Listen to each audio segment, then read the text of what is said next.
Hello, friends! Welcome to the Clueless Filmmakers Podcast, the show by amateurs for amateurs, spreading the good word of stumbling, bumbling, making mistakes, and not knowing what you're doing until you're suddenly doing it right. Thank you so much for coming back and watching on YouTube, because that's awesome. We're happy that we have this up on YouTube finally. You will, if you're watching on our brand new YouTube channel, Potluck Pictures. Thank you. Please subscribe. Also, if you're listening, you should watch. Because my voice is amazing, but Monica looks amazing, and we can see her.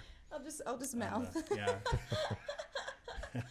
Anyway, hey, awesome. We're happy to be here. I, of course, am your host, Weston Cross, and I'm here with Matthew Seamers. Monica Moore-Smith. Yay! We're just gonna jump into it. Monica, I'm so excited that you're here. You are a very busy individual. We were just talking about that. Yeah. You do so much. I wish I could manage to get myself to keep up with doing like half as much as you seem to be doing lately. Thank you. One of the main things I want to talk about is your music videos. Yeah. You've been doing those on a monthly basis, or monthly okay, that's what I thought. But lately it's kind of been more than that, because I think like last month, the month before, I had like 3 come out, and then this month might be a little more. Okay. So now that school's out, things can kind of pick up a little bit during the of a summer, notch. got a little bit more free time. Yeah. I've been working a lot more during the summer now. The classes are done. Yes. But no, they're great. I've watched them here and there as they've been coming out, and then this morning I went and rewatched everything. Did you really? Yeah. I don't think I've watched that many music videos in one single go in that's quite a quite while. the compliment. Thank you. I mean, I know it's your job, but I guess I just want to ask, like, what made you decide to go ahead and start doing that? Yeah. Well, part of it, like, I've always had this motto as a performer, as an artist, to always be creating something, because I think a lot of people get into this industry and they kind of just like wait, and they're kind of like, okay, so hopefully like someone will just pick me up out of nowhere and like something magic will happen, and one day that's gonna just happen to me. And I feel like if you want something to happen, you make it happen. And for me, I think you should always be creating, and I don't think that everyone needs to make a music video on that scale, but I've been in the position and fortunate enough to work enough that I'm able to produce these. And so I thought it'd be good for me to, get experience on the other side of the camera and be able to concept and direct, which is something I've always been interested in. So now it's like my chance to, get more respect for the people on the other side and how many hats they have to wear. So I definitely pre-production and like locations and wardrobe and having to do all that. Absolutely. Like I've been so lucky to have people to help me, but having to go between all these different hats, I have a greater appreciation for filmmaking. Another thing was it's advertising for myself as an actor, to be honest. It's a way to, I can put myself out there. I don't have to wait for someone else to cast me in something. If there's a certain role I want to portray, or you can do it yourself. I can do it myself. Yeah, and I can just put it out there, and I can perfect it in the way I want. So again, it's like it gives me creative freedom. Also, I love singing and dancing, and that's something like I started before I started acting. Acting was not something that was like my inherent skill at all. I was not really good at it when I started, and singing was like my first thing. So to kind of go back to my roots and kind of get to use that medium to express myself was another thing that I've been wanting to do. So to kind of put that out there too, that it's like that was kind of where it came from, not just the acting. Yeah, that's kind of what started it. Okay. I guess. That was a long answer. No. That's what we're looking for. Yeah. Whatever. I mean, there's many reasons, but that's your story. Yeah. That's kind of what initiated it. For sure. It's delightful. Yeah. You're saying dancing. I did notice like at least like half the videos you're dancing. Usually ballroom dancing. I know, which is funny because that's actually the dance style I have the least amount of training in. Really? Yeah, I took like in like junior high, before I was really even into all this stuff, I like took a ballroom class for like a term, and like my teacher hated all of us, so like we didn't dance half the time. So like I don't know why that ended up happening, but I think it's easiest just because like, you know, it's easier to have two people in a dance and make it a story than just have myself. So I think that's why I love partner connection. I'm a big person on like acting connection between people and listening, responding. So I think for me, like that brings the fastest like connection and audience. All right. Delightful. Matt, do you have any questions? I feel like I've been saying things.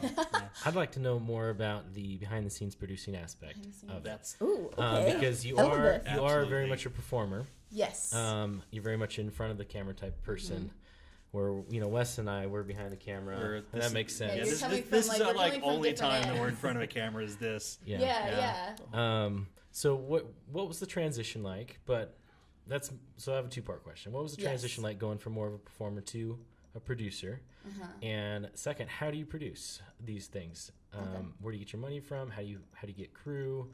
Do you produce on your own, or do you get somebody to produce with you? Do you just direct, or do you have directors come in? Any of those type of things. Yeah. So sorry. The first one again was transition. What was the transition? Yeah. Okay. So the transition, it's still a huge learning process because I'm kind of just like, you try and learn things from the internet and from like other filmmakers, and Facebook groups have been really helpful to me and like asking questions. And I've just had a lot of friends who've been really nice and have, answered my questions. And my like first music video, I actually did a collaboration with another YouTuber, and they had done a lot of music videos before. They had a bit of a following, and they kind of showed me the ropes a bit. And this was actually Piano Gal, shout out.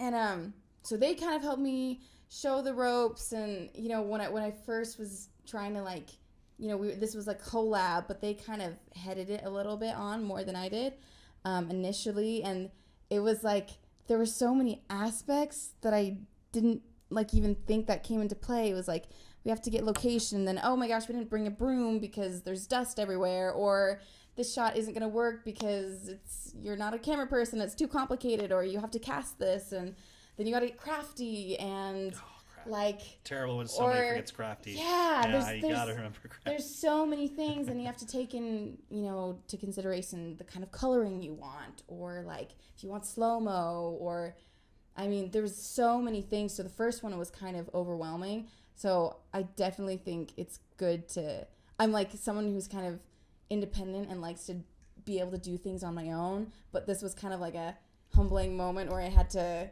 you have to accept help, and there's always going to be people to help. And so I think that was a really good, humbling experience of how hard it is, and that it's not easy. So there was like a lot of new things. It was a little overwhelming at first. I would also say it's hard going back and forth between being in the scene because, I'm still in all my music videos. I can't just stay behind the camera.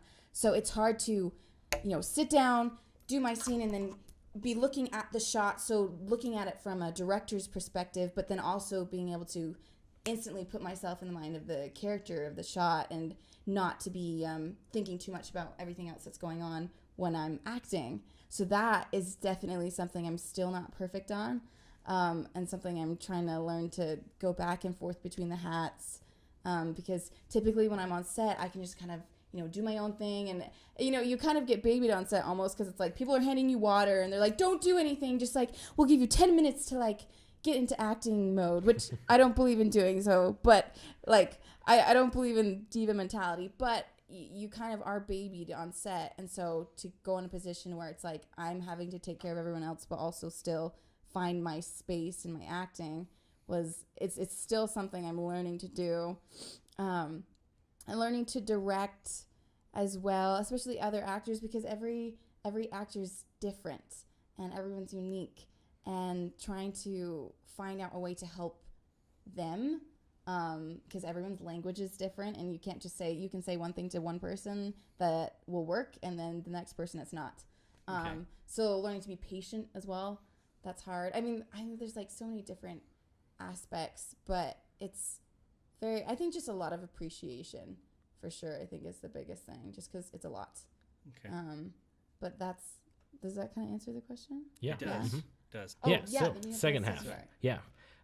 So, That's how I go about. yeah, how's producing. how's the producing side of things? So it's different depending on every project. So certain projects I'm going to want to like make cost wise pretty low because I know it's a video that's not going to be as popular. So like as far as revenue off, I'm not going to make as much, but it's more of a passion project. For those, I try and keep costs fairly low, and a lot of times like those will be. Sometimes I'll be able to, do a favor for someone kind of as a trade. Right. So that's sometimes nice. But ones that I spend more on, I can either get a sponsorship or collaborations are always good because you can split the cost. But luckily, I'm able to try and keep things fairly affordable. And I've been fortunate enough to work enough that I'm able to produce these. So right now, anyways, we'll see. But yeah, so certain projects that I know have a more viral potential, views and ad revenue, you can spend more on. But other ones I'll try and keep cheap. But yeah, it's just kind of this is more right now something that I'm kind of in the learning process of as far as producing goes. And then what my job is right now is the acting, and that kind of funds that. But I'm hoping to get to the point where I can figure out how to make both of those, a full-time job. So right now, acting is my main thing, and that kind of fuels that. But as I'm learning more about, sponsorships, which are very helpful, those can, cover the costs. And so you just have to input a product into your videos or, locations and just, put their links. Tag them in the posts. That's always helpful. But right now, that's kind of that process. But collabs are always good because then you can split and you'll just do, cross-posting on Facebook so that the views go to one place, but it looks like you're independently posting a video. So there's different ways to go about it. So if if you're doing a collab with, 3 people or something, that can make it fairly inexpensive because you're all splitting up. So collabs are always good. But yeah, does that kind of answer it? Yeah. So that's kind of right now. But I'm hoping, as I've been learning more and more about this, to have it be its own. I've been kind of looking at it from more of a entrepreneurial standpoint. Yeah. Because I think, I've always just seen like, oh, media is, it's like Instagram, whatever, that's cool. But I mean, really nowadays it's a business. It's a full-fledged business. Mm-hmm. So I've actually taken an entrepreneurship class, and as I've gotten more to that and kind of the analytics of YouTube and Instagram, just, social media on itself has become its own job. So that's been really nice too. Definitely. There's been people whose entire career has been based around Yep. social media. So with any business, you cannot, ignore that. You can't overlook that, no. Huge aspect. That's something that we're kind of bumping into right now with we're trying to get our YouTube channel going, trying to figure stuff out. And you're killing it because you're producing these things and you're doing really well. As somebody who doesn't have a background in producing, no, you're doing great because it is. I mean, if you're getting sponsors and things like that, that's what producers do, and a lot of producers don't know how to do that around here. Yeah, no, I'm a producer. I personally, maybe Matt does. I have no idea how to drag a sponsorship from a company or something, right? No, Instagram is always helpful. Let me tell you that. It honestly, like with Instagram now, I used to I was not on social media before the acting at all because I was just not into that. And I didn't want to post pictures of my food. But once I got into acting, everyone's kind of like, you need to get on there, And now I've seen the benefits of it. And I've actually grown to, see the fun parts of it. But a lot of it, once you put yourself out there and you kind of show people what you can do and they can just easily access you, a lot of the work just comes to you, which has been really nice. Not just from a producing standpoint, but from an acting standpoint. You don't have to do as many auditions, which I love auditions. But it's nice to just have a constant flow of work that's, you don't have to guess. It's not a guessing game as much because you can just book things. So it's nice for producing and acting as well. So I'm really grateful for social media. Especially, I'm looking at people back then who were in the acting business, and it's like you had to know the right people. Like how you can't you couldn't Google back then how to get an agent. And you know what I mean? So you were kind of stuck on your own, but I love media because it's like I can take the power back in my own hands, and I'm not dependent on an agency, though I do have an agency, but I'm not dependent on them to get the work for me. You know, I can make my own stuff, and I can just put it on YouTube and get a free account. It's been very empowering. Yeah, it's all word of mouth, but nowadays you can, word of mouth can come from you now. Yes. So, which is nice. Yeah. So you can interpret yourself how you want to. Yeah, there's no real middleman between you and anybody who wants to see what you're doing. Yeah. And if you want to talk to them, Instagram. I guess technically Instagram is the middleman, but it's you don't have to. Well. I'm having hiccups all day today. What is with this? My bad. You keep going. No, it's cool. Just saying. Yeah, you don't have to concern yourself with whether or not someone's going to talk you up, because you can talk yourself up. Yeah, you can show all the amazing stuff you can do yourself. Exactly. That's what I love. So, and being someone who's like, from a young age in my family, we taught independence, and it's like once you turn 8, it's like you start paying for everything. So like I wanted to, when I was in high school or junior high, like getting into performing, I was taking all these really expensive classes, and like I wasn't old enough to have a job yet. So like I ended up like all throughout high school, I was a janitor and a secretary and a teacher and selling concessions. Oh my goodness. Like to pay for all these classes. So I definitely I love having social media because I've always had that independent kind of mentality, and to be able to take charge on my own has been great. Wow. Yeah. Awesome. Janitor, I don't know. I think work is work. So whatever your job is, I don't think it's a bad thing to be ashamed. I clean toilets. Yeah. But I don't have to anymore, unless I'm acting. Yeah, I think it was Ashton Kutcher that said, basically, people are embarrassed for having certain types of jobs and things like that. And he said, well, when he was growing up, people were embarrassed just not having a job. He says, get a job. Work is work. It doesn't really matter what you're doing, as long as you're doing something. Yeah, if you're working and if you're working hard, I think that's the most honorable thing. It doesn't matter, what it looks like to other people. Especially in the film industry, I've noticed that your work ethic goes way far in this industry, almost more than your skill level does. It's very true. So you can be pretty unskilled, but be hired because people know that you work really hard and can figure things out, and opposed to somebody that is lazy but is really skilled. There's always that balance. I mean, both can get work. Yeah, there is a balance. But actually, my favorite quote, I don't know who it's by, but it says, hard work works when your talent doesn't. And so there have been so many cases I've seen in acting classes or vocal classes where you will have someone who's starting here and maybe someone else who's starting here, but this person works their butt off, and then this is what ends up happening, and they end up going way further, whereas the talented person can sometimes take it for granted, and then they don't grow, and they just kind of fall back. So hard work for sure puts you further. Yeah, I played tennis in high school, and I noticed that too, that I always got better playing against people that were better than me than playing people that were basically my same skill level. Yeah. Or below my skill level, I think everything's kind of like a workout. Unless you're really stretching yourself and it's uncomfortable and it's hard, then you're not growing. And I kind of believe if you're not growing, you're pretty much falling back. You're losing the muscle. So I think it's always a good thing is if you're uncomfortable, that's typically a good thing. It typically means you're growing. You're going somewhere. So always pushing yourself. It's a good work ethic to have. So I want to know how do you pick the songs you want to work on? Oh, good question. Ooh, okay. So it's a mix between, so if it's a collaboration, it's got to be a lot of it comes into plays where, how can we find a song that fits well for both of us, both vocally and our audiences? So when it's a collab, it's a little more different, and there's some more compromise that goes into that. And it's really just finding something that you both like that sounds good with both of your voices, which sometimes is tricky to do.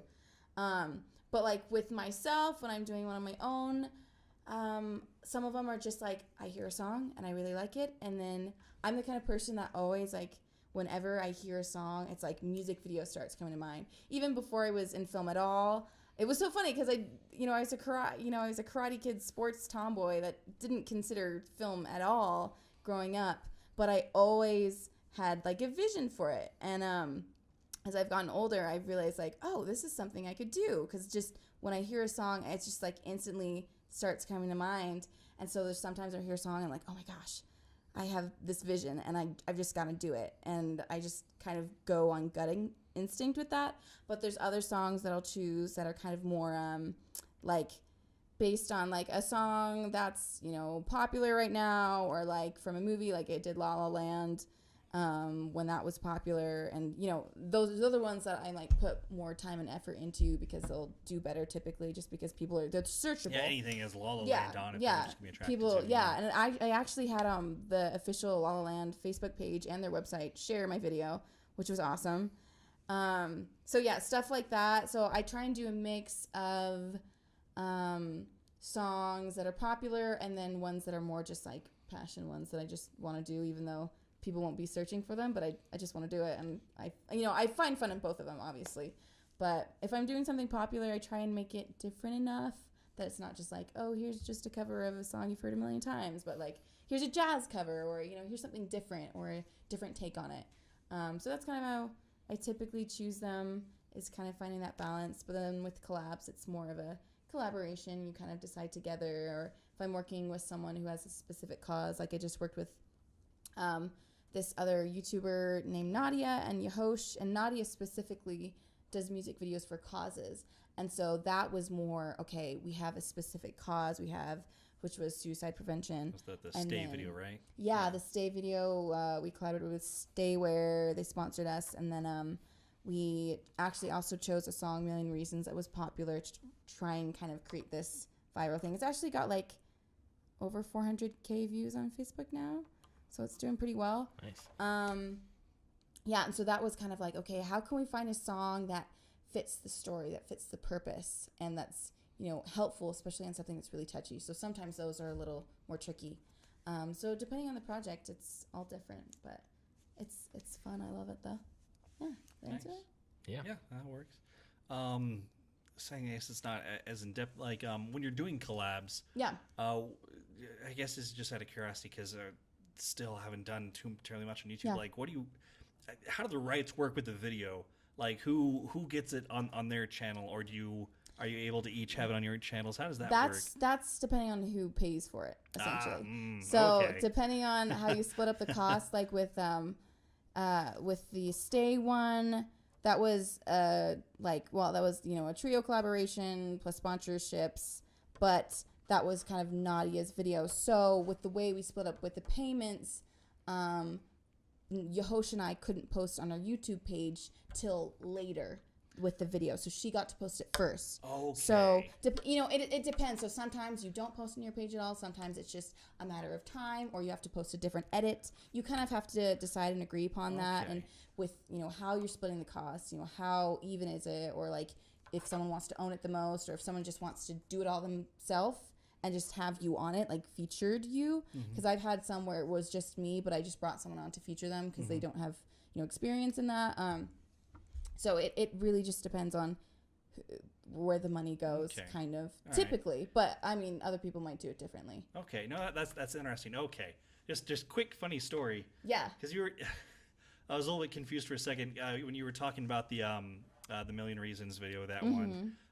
Because when I was watching that this morning, I saw that on your page as like 960 views.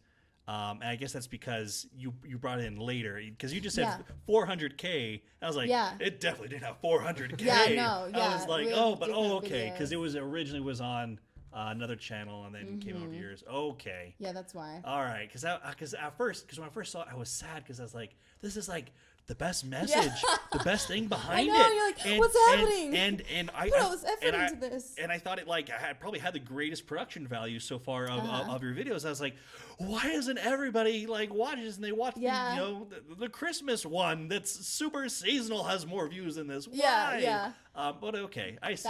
That's why. So it's all the confusion gone. And so and when we posted hers, 2 Million Reasons was a more popular song, and she was the original one posted. So obviously that's depending on how you split up the cost, so you post it later. So it's not going to be as popular. Yes. Okay. Okay.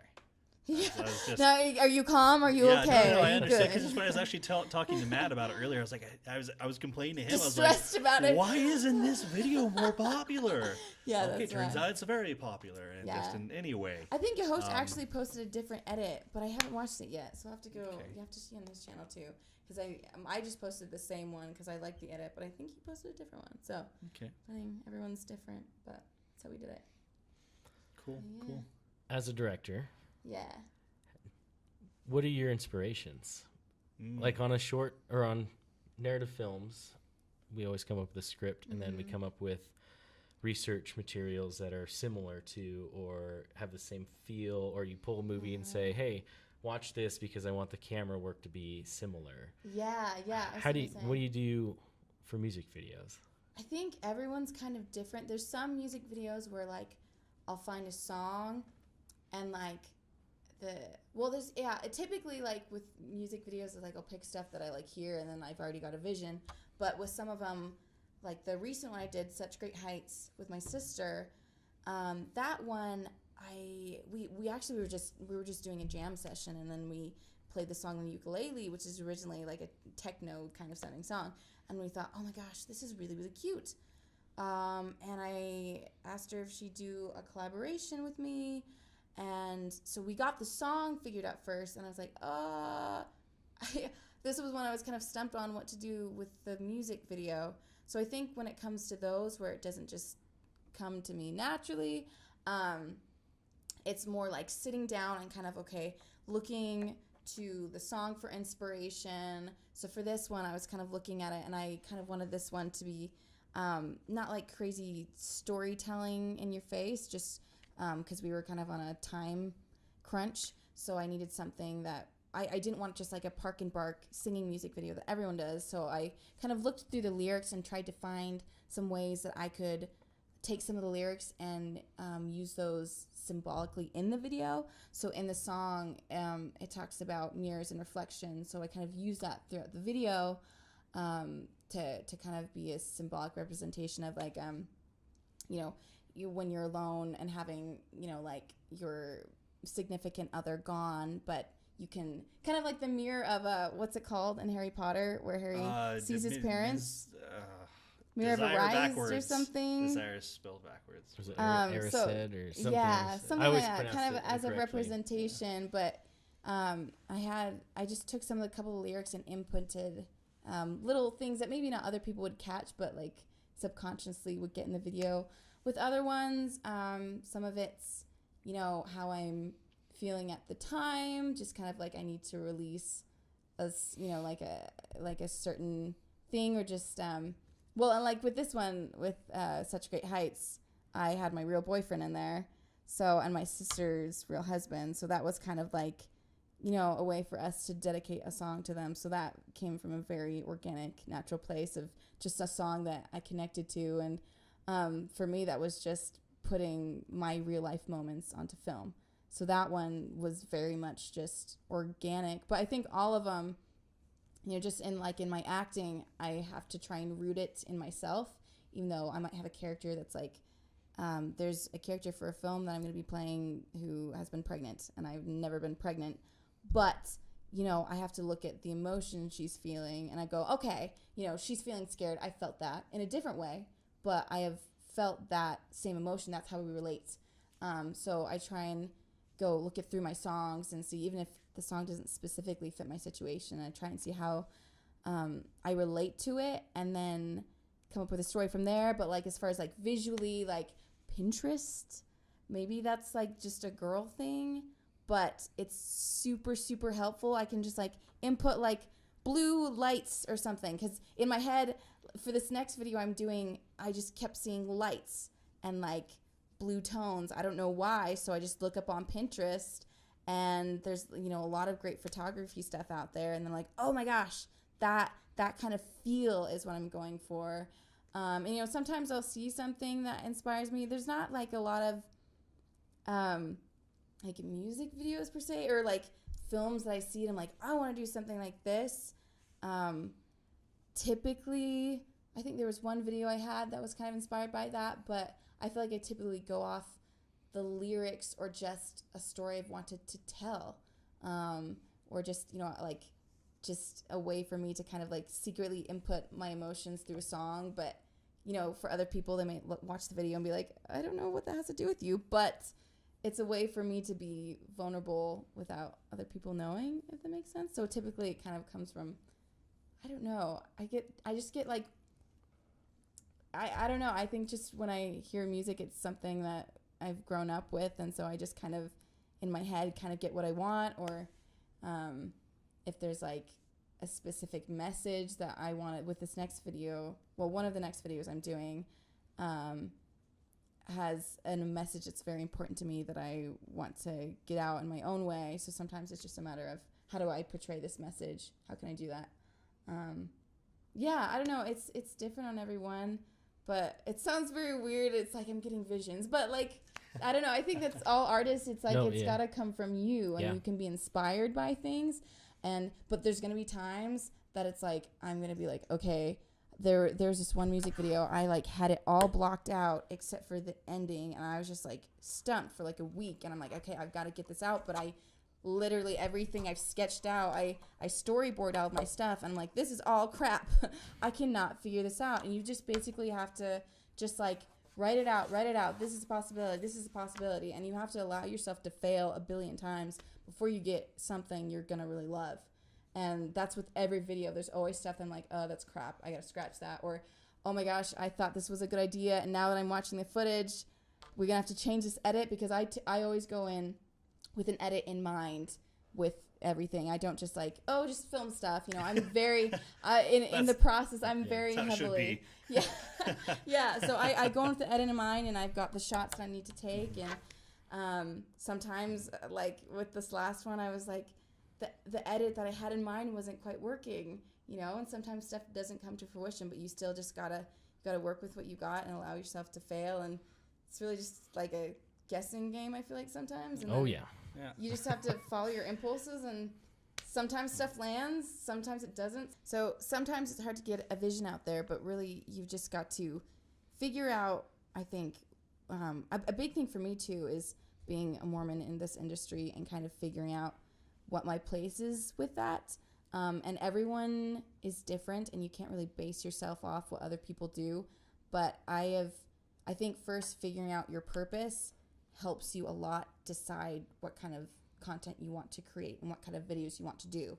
And that helps you figure out, this is the kind of story I want to tell.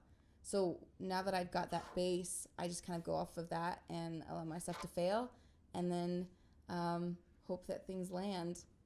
And sometimes I do, sometimes I don't. But I guess that's the fun part. You never know. Agree. Yeah, it's hard being a filmmaker, because there's no guarantee. Nope. Ever. Not at all. And you can have 100 projects under your belt, and still there's no guarantee. They can all suck. Yeah, that's one thing.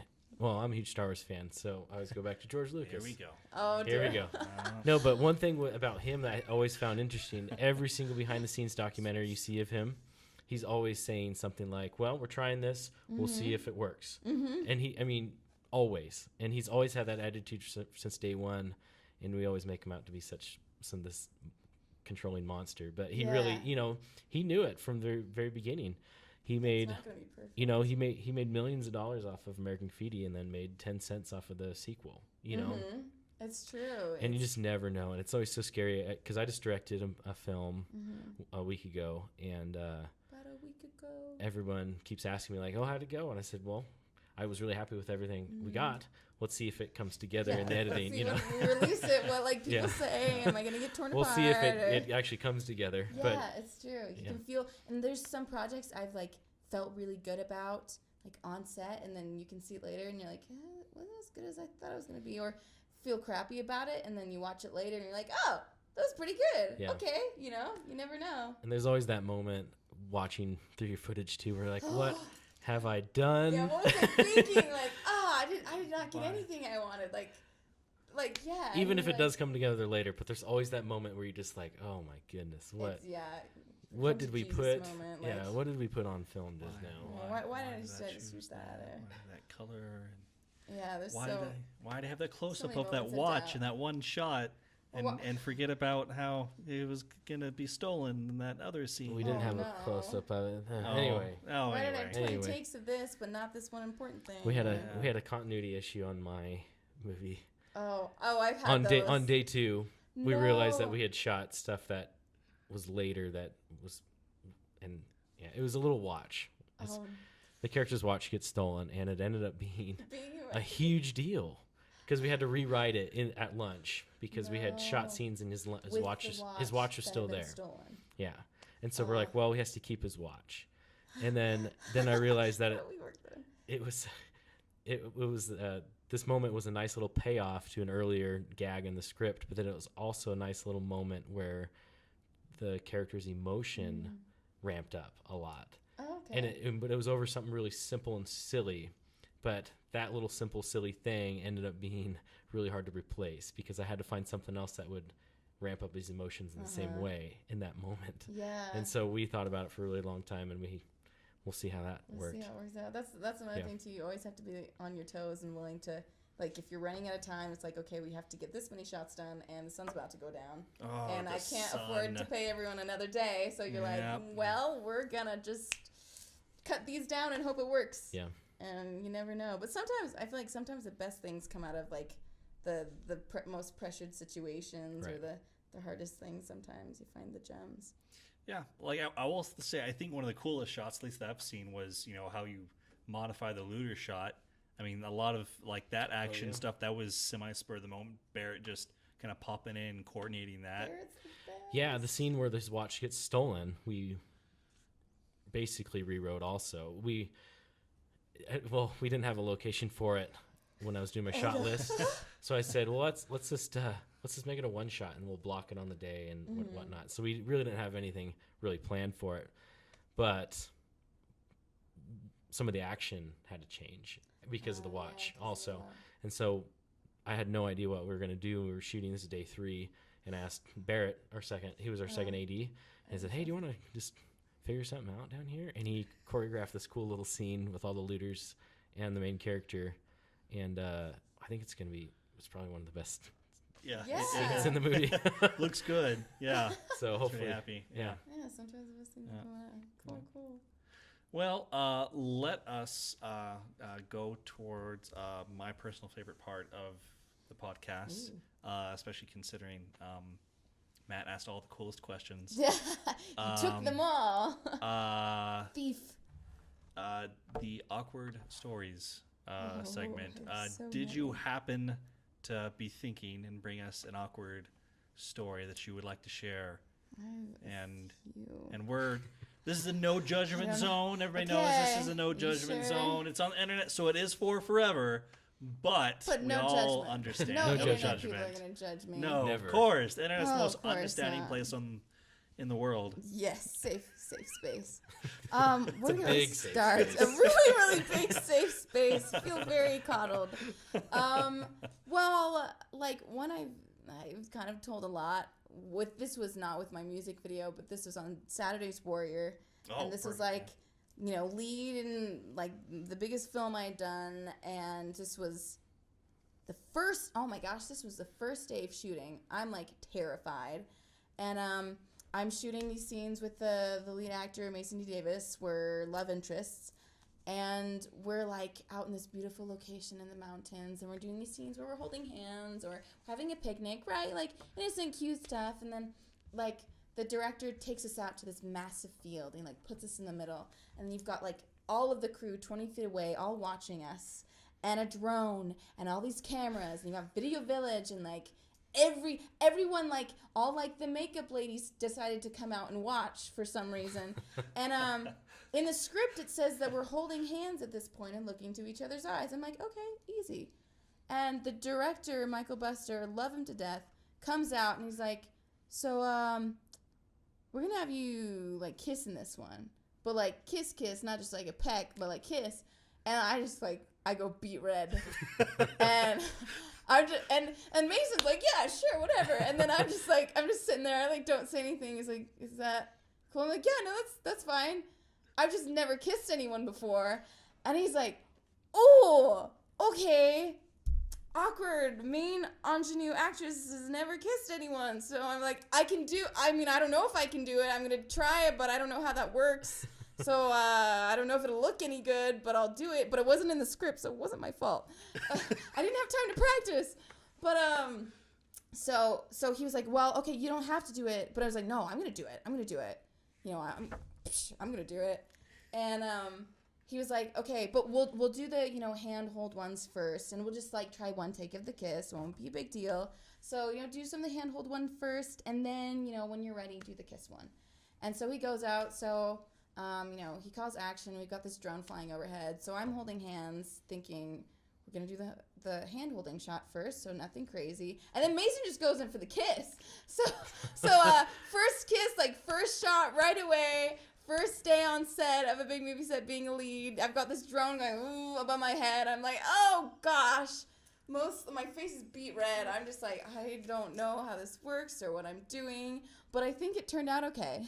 Did they use that take? They did. Well, I don't know if they used the first. Well, then they totally scratched the handhold thing. Oh. So we just did, like made out for 8 takes. So I was like, cool. I feel like such an idiot. I don't know what I'm doing. Oh. But I don't know which take they used, but it looked good, I think. Well, great. Having your first kiss. Yeah.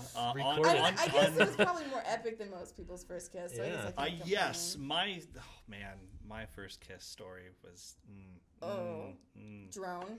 That's yeah. Mine was just kind of like kiss her, and then I kind of like ran off. That's what I hear. Yeah. So we're like, I should have done that. Dang it. I might as well. So I've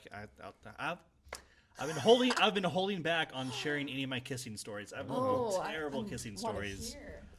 But I guess I might as well. Not film related, of course, but that's okay. They don't have to be film related because I made the rule.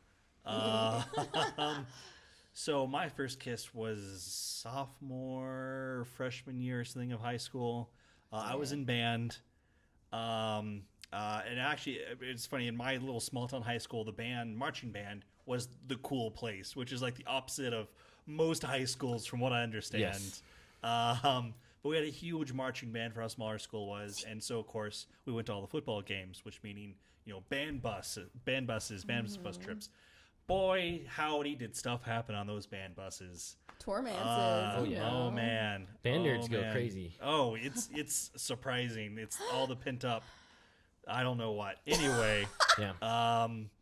So there is this girl. I will not name her. Don't want to get sued. I've decided I don't want to name her. Anyway, me and this girl, we had this kind of weird thing. Like I don't know, we didn't hang out and do a whole lot, like outside of in band. Like we'd talk a little bit, but come Friday nights, like, you know, on the band buses, we'd you know, just sit together and we'd cuddle and stuff. I'd never kissed anybody. Anyway, after a few weeks of this, and just pretty much only Friday relationships. Outside of Fridays, we didn't really do anything, which is terrible because we saw each other. It was a small school. I mean, she was a little bit older than me. Fridays with benefits. Yes, Fridays with benefits. Friday. That's what I'm gonna call her. I'm gonna call her Friday Girl. Oh dear. So Friday Girl and I had this thing, you know, a few weeks, and finally there's this, you know, one night after a game, we're driving back. It's late. The lights are out on the bus. Almost everybody's asleep. It's dead quiet as a bus can be. That's driving down a country road 80 miles an hour. Anyway, but we're like, you know, cuddling. Our faces are close. I'm thinking in my head, like, man, I've never kissed anybody before. Like, I feel like this is it. Like, you know, our faces are on, like, you know, they're close and stuff. Oh. I'm like, okay, what do I do?